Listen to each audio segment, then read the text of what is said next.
Terkait kasus tabrakan tersebut, kuasa hukum keluarga Argo, Anastasia Sukiratasari berharap polisi dapat mempercepat proses hukum yang saat ini tengah berjalan di kepolisian.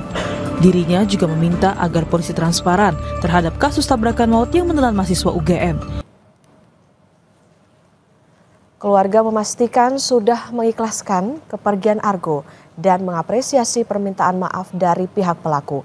Namun, bukan berarti menerima permintaan damai.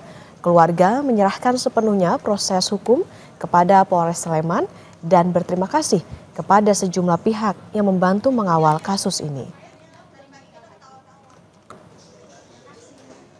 Outstanding pertanyaan kami kepada kejadian, baik itu pelaku yang sesaat sebelum dan sesudah itu tolong dikawal lah gitu loh, sehingga baik aparat dan semua yang berwenang itu betul-betul menjalankan tugasnya dengan sebaik-baiknya. Saya yakin lah bahwa kita masih mempercayakan ini kepada pihak-pihak berwenang termasuk kepolisian maupun kuasa hukum kami.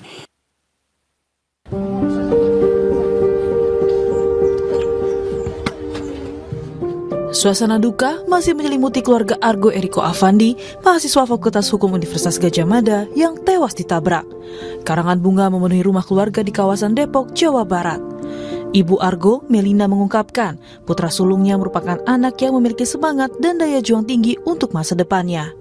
Argo bercita-cita menjadi pengacara dan ingin melanjutkan pendidikan S2 melalui beasiswa LPDP. Namun, cita-cita Argo dan harapan Melina pupus setelah peristiwa kecelakaan yang menewaskan anaknya di Jalan Palagan Sleman Sabtu dini hari.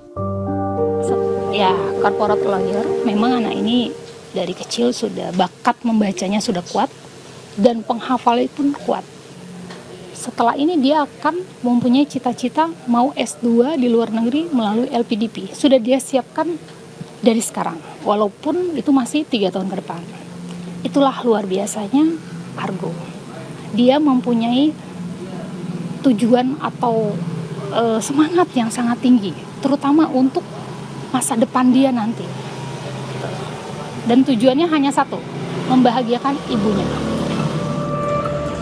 Sementara terkait kasus tabrakan tersebut, kuasa hukum keluarga Argo, Anastasia Sukiratasari berharap polisi dapat mempercepat proses hukum yang saat ini tengah berjalan di kepolisian.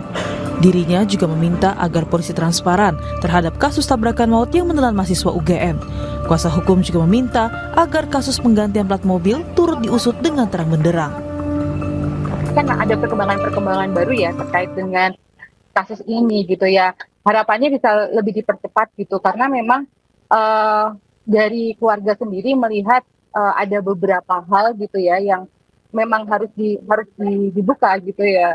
Karena pertama untuk keluarga ini baru diberitahu keesokan harinya gitu. Lalu kemudian tentang pergantian plat ini kita juga harus memberikan bukti-bukti dukungan dulu, baru kemudian polisi mengatakan oh iya ada penggantian plat yang seperti itu. Nah, sebelumnya terkait pergantian plat nomor, polisi telah memeriksa 3 orang yang diduga terlibat upaya perintangan penyidikan pada kasus kecelakaan yang menewaskan mahasiswa UGM Argo Eriko.